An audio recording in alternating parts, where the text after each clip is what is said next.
This is the Detroit Sports Podcast Network. I was trying to get it how I live.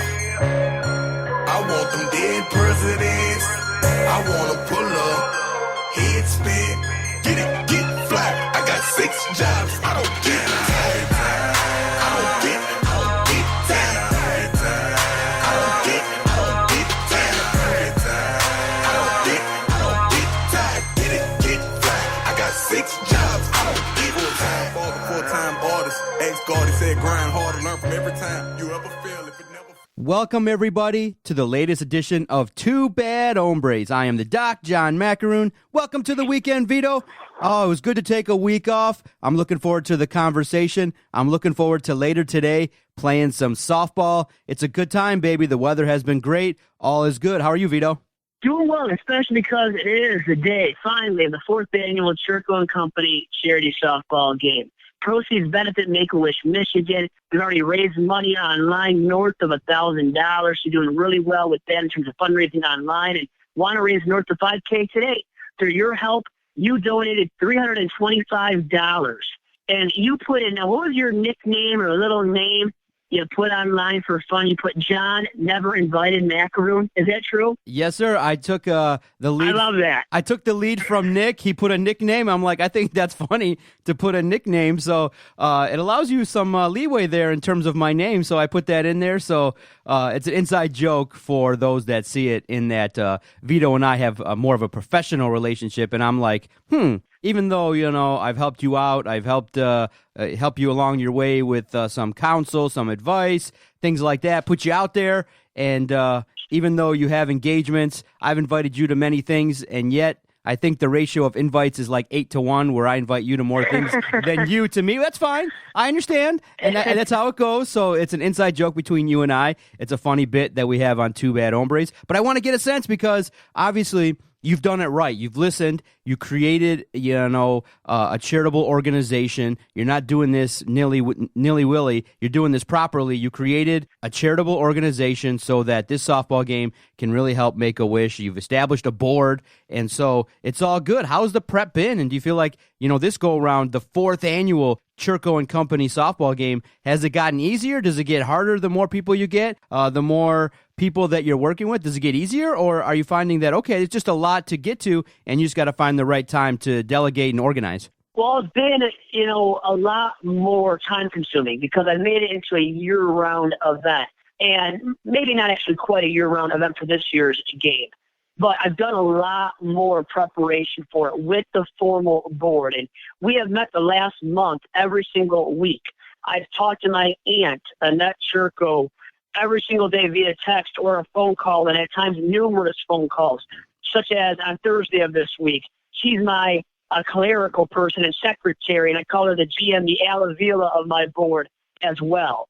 And, I set up my nonprofit. It's Churko & Company.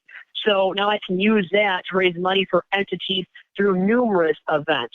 And this just being one right now, the Churko & Company charity softball game, but I have plans to expand that moving forward to truly make Churko & Company a year-round thing with 2 to 3 events per year.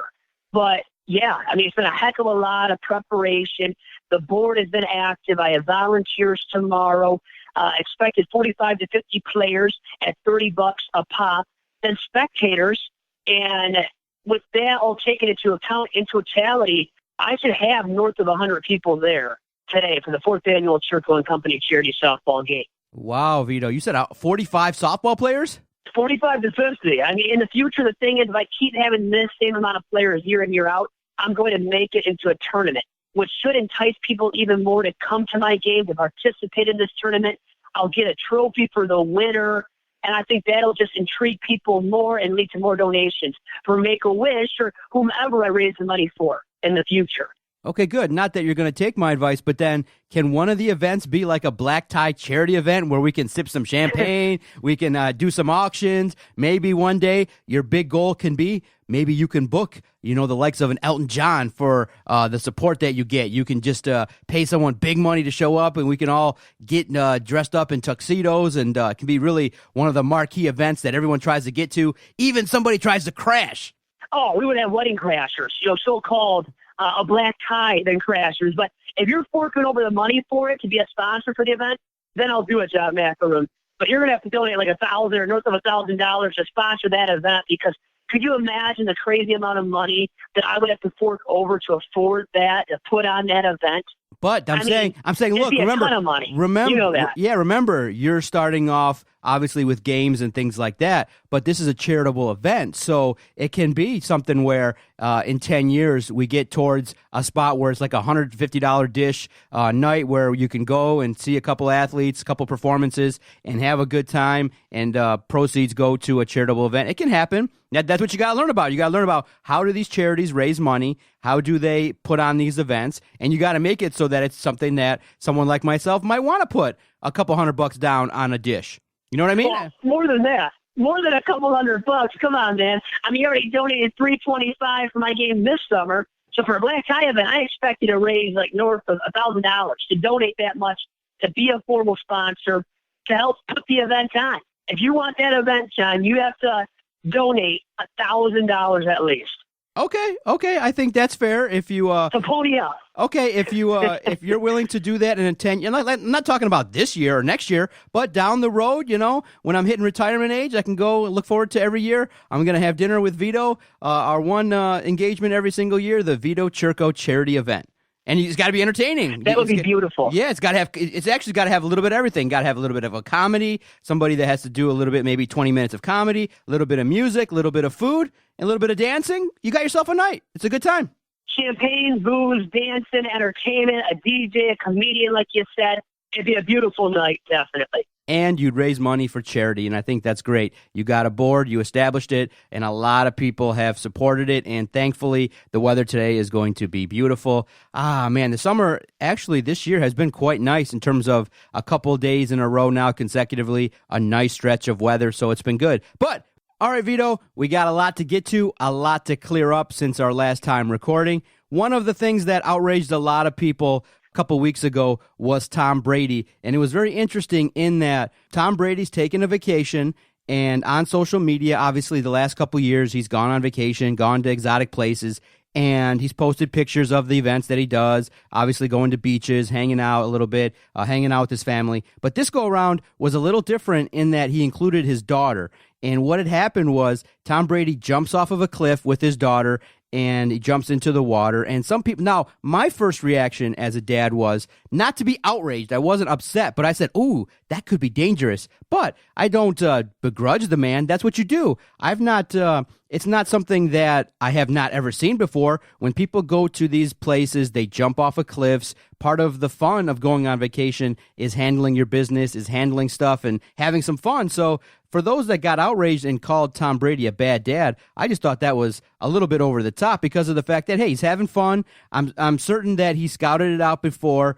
And yes, in life, sometimes there are going to be accidents, but I don't think he would intentionally put his daughter in danger. And if he posted it, then obviously she survived and it was all good. So for those that were upset or offended, I would just say mind your business. Well, it's dangerous when you're jumping off of a cliff.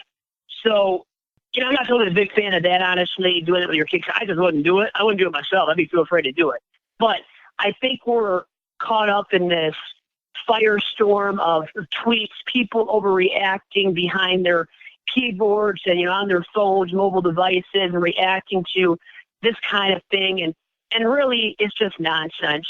I mean, how much should we really care about it? This is somebody else's life and what he wants to do with this child. And sure, it's a kid, and you're inflicting some kind of danger on them by jumping off a cliff with them and whatnot, and maybe not giving them a great alert about it going to occur and whatnot. So you can bring that. It's like when somebody, throws somebody into a pool. You don't alert them on that, and they get thrown into a pool, and they freak out. And who knows, right, at times that the person knows how to swim or just knows how to react properly to it, and especially if they're a young child. So when you're dealing with a young child, you have to take precaution. And I think the people that don't, well, it can lead to something bad, right, with your kid. And just always, I think, you want to try to keep your kid out of harm's way as well, John. And when you don't, you can get called out for it. And when you end up, doing something a little bit dangerous, a little bit out of the scope, such as jumping off of a cliff, sure, you're going to draw some criticism, even if you and your kid had talked about this ahead of time, and even if you just, are the dad, you are the type of parent, too, that throws your kid into the fire, per se, or into these kinds of dangerous experiences. And thus, your kid is used to that, is prone to that. Because when he or she is, well, what's the big deal about it? And this is Tom Brady's way of having fun with his kid. It's like when we judge people's parenting styles and techniques, right, John? Everybody has a different kind of parenting style and technique. I know you do, compared to somebody else, compared to my mom and dad, and compared to friends that you have that have kids, John. So everybody has a different methodology, right, to the madness, to, let's say, once again, parenting their child. And what you do with your child is really, well, it's up to your discretion, John. And why would I judge that? Or, what gives me the validity or the ability to judge that? That's your life and how you want to parent your children, and how, in this situation, Tom Brady wants to parent. Yeah, now we can judge what people react to and if they should react to or not, but knowing the society we are in, where people do judge on social media, where, there are going to be some people that are going to be like, Vito, why are you even doing a charity game? Why did you choose Make-A-Wish? Why don't you do something for the schools? Why don't you do something for this? People will criticize everything. So with that said, knowing the landscape, we're not talking about whether or not, that it should be judged, because of the fact I think you and I agree that people are too judgmental and they shouldn't judge. But knowing the landscape, knowing that people are really nosy and that they get offended. Do you think professional athletes should post pictures like that, especially where you look at it and you go, man, I wonder if I posted, should they have one extra layer of reservation where before they hit send, they go, is this something that I should share? Is this something that's important? Now, I know the opposite side will say, no, live your life and who cares about people's reaction. But at this point in time, when you're a public figure at the level of Tom Brady, don't you give a little bit of consideration to your privacy and just say, you know what, let me just enjoy a vacation. Who the hell cares? I don't need to share a video of me jumping off of a cliff with my daughter. Who cares what people think? Let me just enjoy the privacy.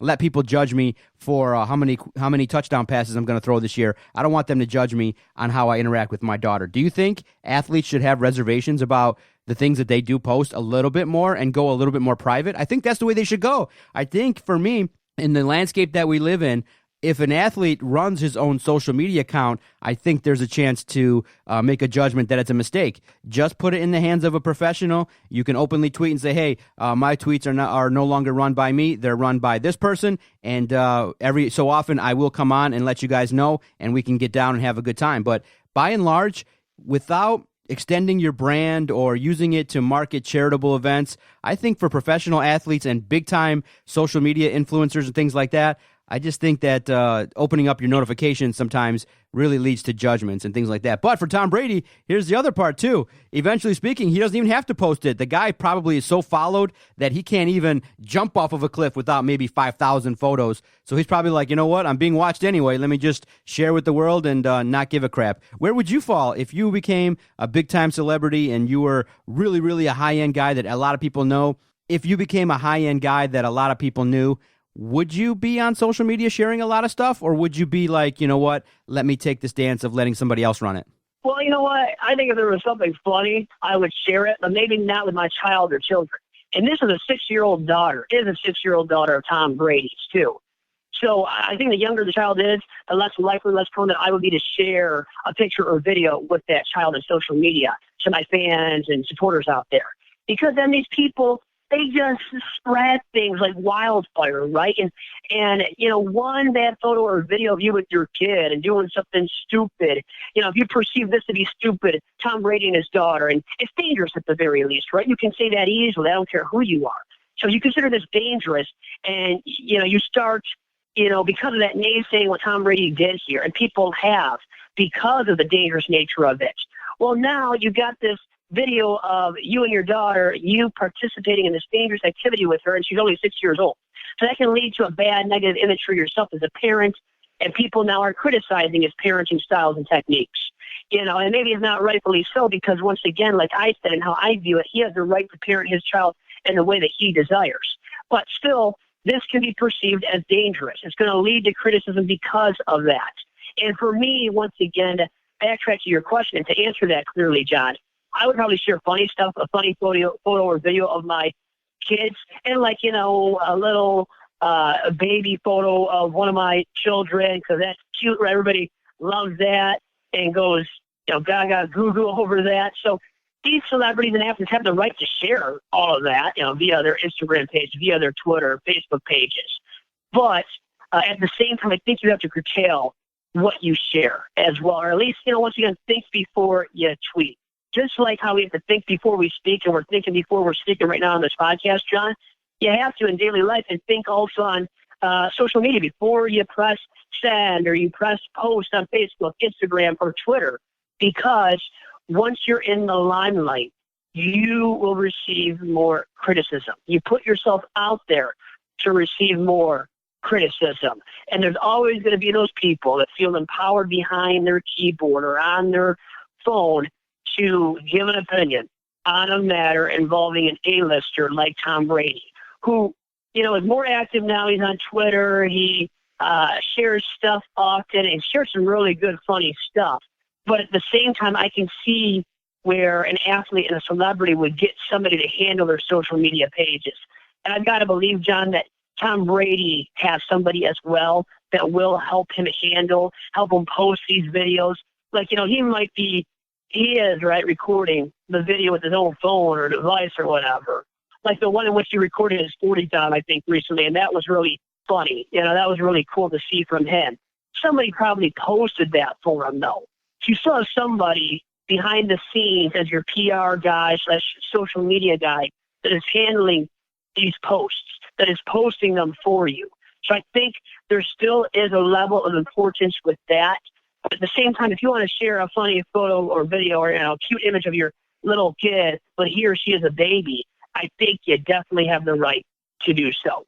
All right, Vito, tell us about one of the great sponsors of the network, DC Sports, over there at Lakeside Mall. DC Sports at Lakeside Mall in Sterling Heights actually provided items for my silent auction this afternoon at the 4th Annual Churco & Company Charity Softball Game. So another reason to come and check out the 4th Annual Churco & Company Charity Softball Game. And it will be authentic sports memorabilia from DC Sports, which is your go-to and premier destination for authentic sports memorabilia throughout Metro Detroit, throughout the state of Michigan, throughout the Midwest, and beyond. So follow DC Sports on Twitter today at DC Sports Detroit. And also make sure to check out their terrific website at DetroitCitySports.com. All right, what else is on your agenda? What else do we need to wrap up? Well, how about LeBron James? Now, people have been up in arms about him overreacting to his child recording this alley-oop. He got out of his seat, went on the court, dabbed his son up, and was all into it and showed his emotions.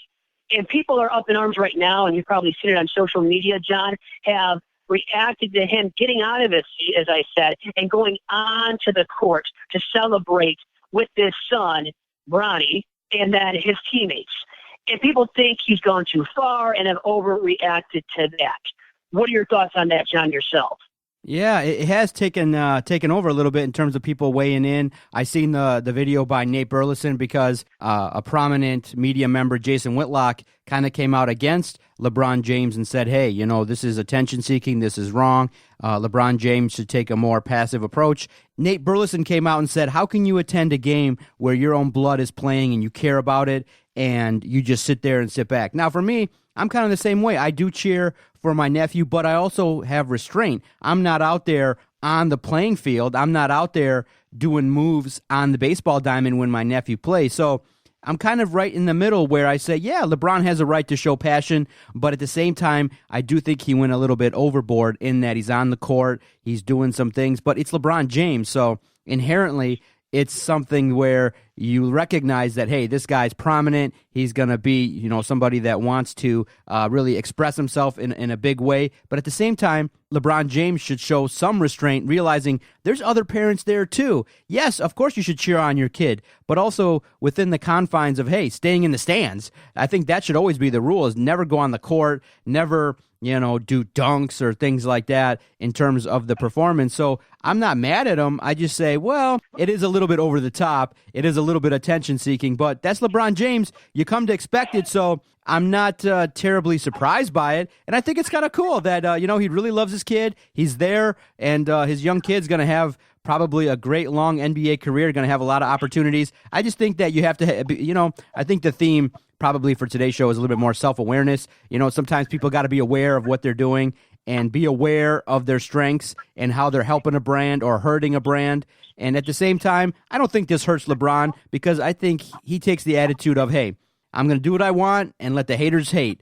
But at the same time, you don't have to stoke the fire. You don't have to, add to people's reasons to judge you. I would say, if it was me, I would definitely cheer loud, cheer proud, but stay in the stands. That's where you got to be. That's the zone to cheer, is the stands or, the bleachers when you're going out and supporting a family member. John, I agree. Cheer loudly, but show restraint. Stay in the darn stands. You're not a player. You're not one of the coaches. I know you love your son. We all love our relatives. And like you said, it was usually your nephew, and you love supporting him, and your love probably is out there getting a big hit, making a big play in the field. But show some darn restraint. And you're in the limelight. It's going to be blasted on social media, this video of you going out there dabbing up guys and celebrating for your son after recording the alley-oop. Show better restraint, though.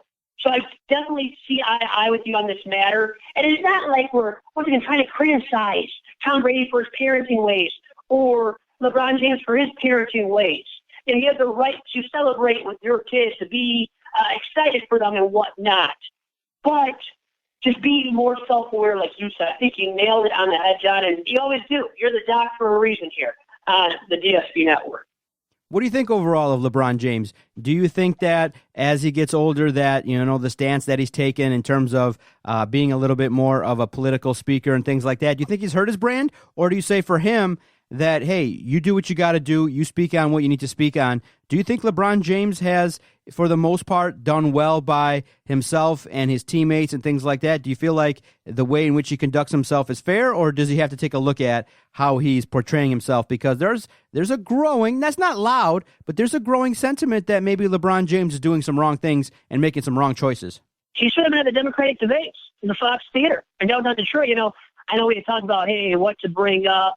What do I want to talk about? You had asked me, well, I'm going to let maybe talk about that, but we're not going to do that. But jokingly, hey, LeBron James could have been there at the Democratic debates maybe. Maybe he'll run for president one day, not in 2020. He's still playing for the LA Lakers, but maybe this guy does have a career in politics one day. Maybe he will be, the mayor of Akron, Ohio one day when he goes back and lives there. Or let's say he does one day. But anyways, what do I think about him and his platform and what he stands for? Well, once again, I give the right, and his total right to the players to stand up for what they believe in. He has the right, with his brand, to express his viewpoints, to voice his opinions. And I like when somebody stands for something.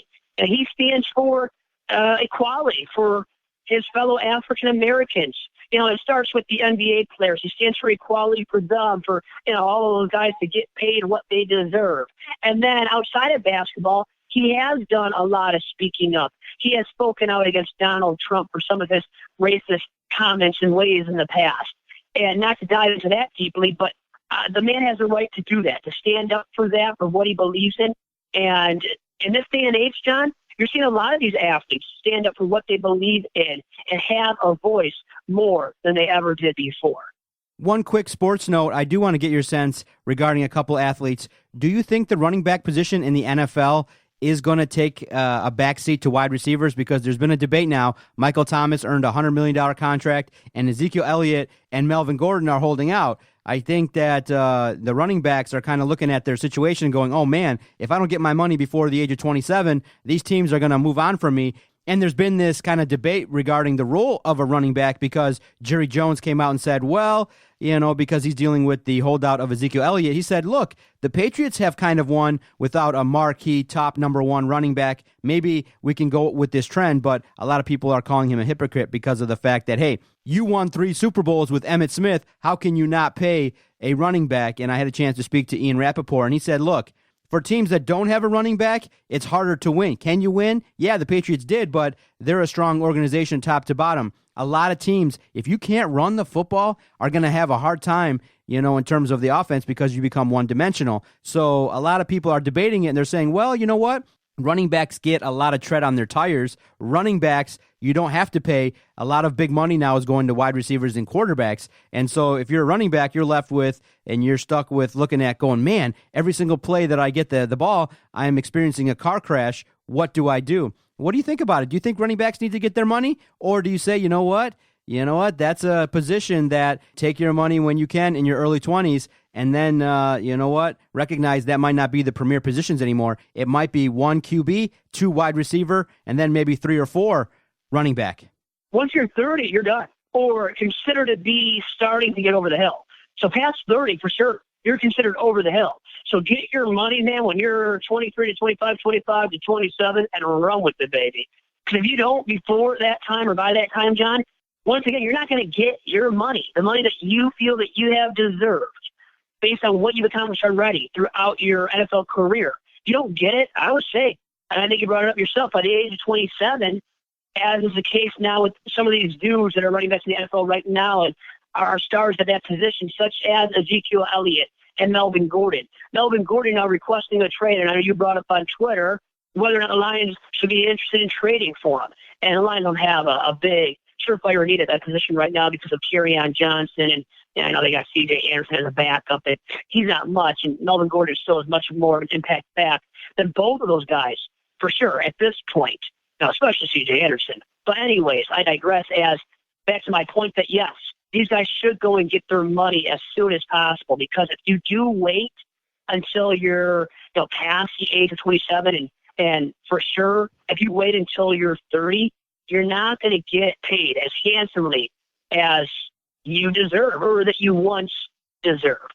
No doubt about it, Vito. I enjoyed the conversation. Follow the show on Twitter at Bad Hombres. Follow Vito at Vito Jerome. If you want to make a comment for the network, feel free anytime, 24/7 at Detroit Podcast. Vito, I've enjoyed the conversation. I'm looking forward to playing some softball. I'm going to get my stretches in, hopefully, and hopefully I get on the roster. I mean, oh my God, 45 people going to show up. I might only get one at-bat, so I got one at-bat to shine, and I got to make it count, baby. Can't go out like Nick C. Can't go out like those that go by the wayside. I want to go out like a legend. John, I was going to say, don't pull anything, okay? Yeah. You got your wife there, your in-laws there, okay? Don't pull anything. I don't want you to go to the hospital today.